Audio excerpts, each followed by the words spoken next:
Hello, ladies and gentlemen, it's Rei-Lin, and today I'm going to talk a little bit about Kritika Online.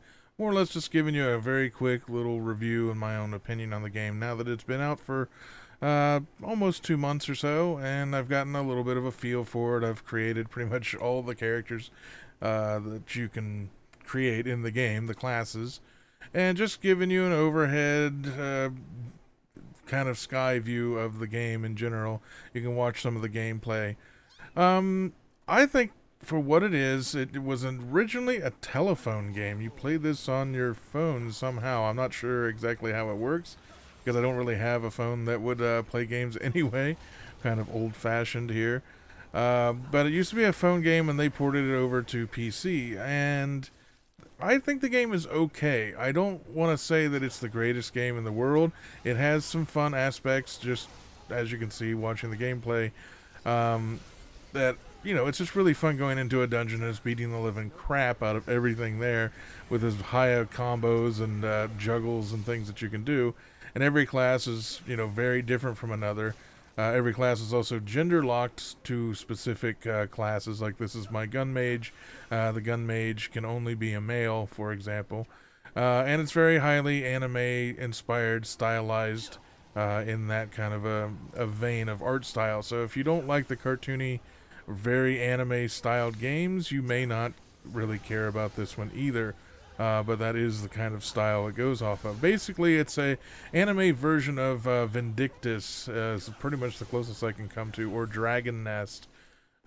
Basically, you're just picking up quests in a hub in a town, and then you go into the dungeons and you do whatever the quest is that it wants you to do, and you go back to the town, turn the quest in, pick up the next set, and so on and so on and so on. It's very much a very specific dungeon diving kind of game. There's not a whole lot of plot going on. There is a story, but the voice acting in this game is terrible. It's all still in English, and it's the worst voice acting I've ever heard in anything. It's literally the dumbest part of the game.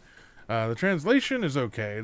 So as far as going through the menus and any kind of text that you want to read, it's okay. But your characters and the NPCs all have dialogue, and it's all extremely bad.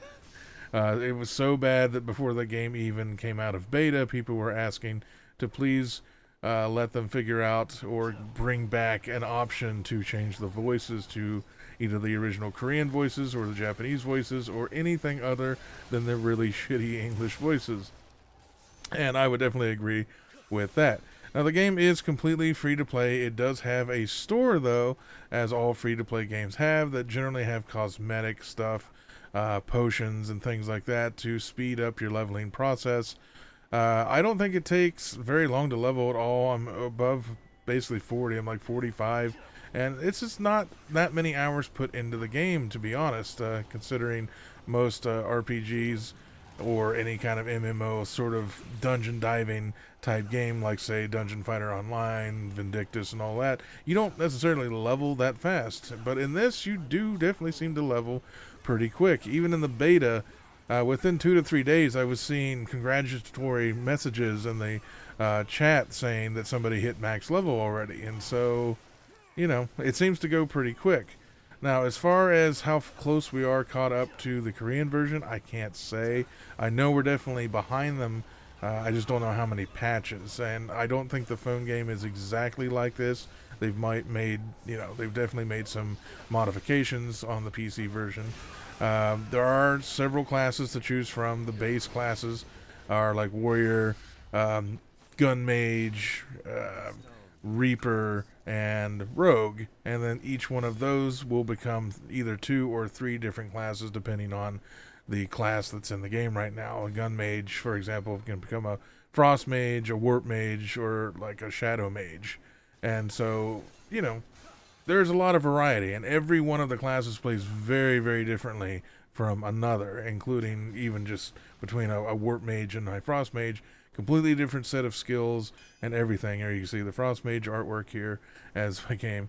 Like the Reaper can become a Valkyr or a Vampire, for example. Very different. So everyone's got quite a bit of variety within the classes. If you don't mind that it's gender locked, some people do actually care about that. You know, they'd rather have a ranged character like this that's a hot chick, maybe. You know, that's just personal opinion. Obviously, the artwork here is kind of scandalous in some point. And, you know, it's all about the breasts as far as the artwork goes. 90% of the NPCs you talk to are women that have overly large breasts. Of course, you know, why not? It's the anime thing to do. So, do I think it's worth playing? I mean, if you're into this style and you really have to be into this dungeon diving anime style type of game to give it a look, yeah, sure, go ahead. It's, like I said, it is completely free to play. A lot of cosmetic stuff on the store, a lot of things on the store to speed up the leveling process. So just pretty much like any other free to play kind of game with a shop. Now the costumes do have stats on them, so they're not major differences between somebody that has a costume that has stats and somebody who doesn't. But be aware that there are certain aspects that do make your character a little bit stronger if you buy stuff off the store, like a pet here that's following me around. Doesn't do a whole lot, but there are pets that do a whole lot, and we just don't have them yet, or I haven't seen any, at least as far as getting information, because a lot of the information on the game stems from the fact that it was on the phone, and a lot of people played the phone version, and there is major differences between the two. The phone is much further along and has more classes to pick from than we do. There is going to be a class called the Archer, basically the Sky Dancer, that should be coming to the U.S. servers. Hopefully not too much longer. It just came out early July in Korea, and it looks to be a heck of a lot of fun. Most of the classes are a blast to play. One word of warning, and one of the downsides to the game, at least in my opinion for now, is that the game, and the bosses especially, are mainly very anti-melee.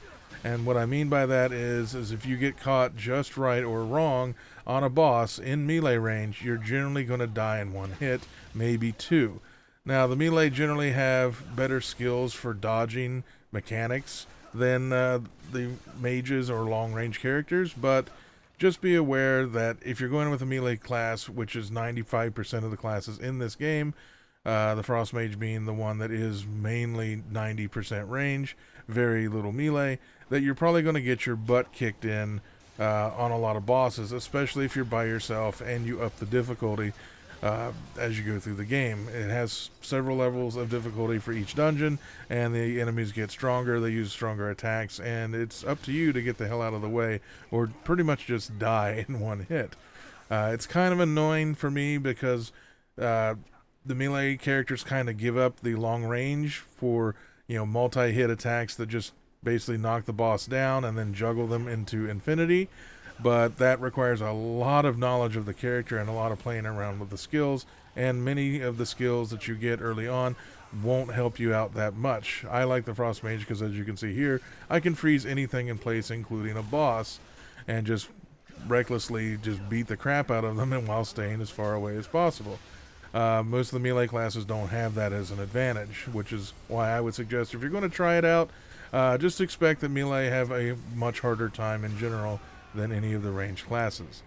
But overall, I think the game is pretty fun for a nice romp. You don't have to worry about getting on there and being on there 24/7 to get through the game, and it is a lot of fun. If you're into this style, it really doesn't have that big of a player base, but who it has, and when you're running around doing stuff, it is kind of a lot of fun. It's kind of cartoony and, you know, just lots of big numbers flying off enemies. So if that's your thing, yeah, there's no real downside to the game. It looks pretty good, considering that it was on a phone previously to a PC. And, yeah, gameplay is great. It's going to take a little bit of time to get used to most of the classes. Everyone, like I said, does play extremely different, and everything has its own rhythm to the combos and the juggles and things like that. So there is a learning curve, but I don't think it's so steep that it should turn people off to the game in general.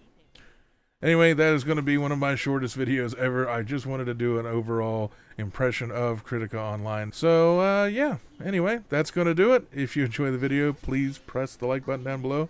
It does help out my channel. And if you haven't had a chance to subscribe to my channel, you can click down at the bottom of your screen right now. And that gets you all the latest updates every time I go live with something new from my channel. Thanks a lot, everybody. Take care, and I'll talk to you all next time.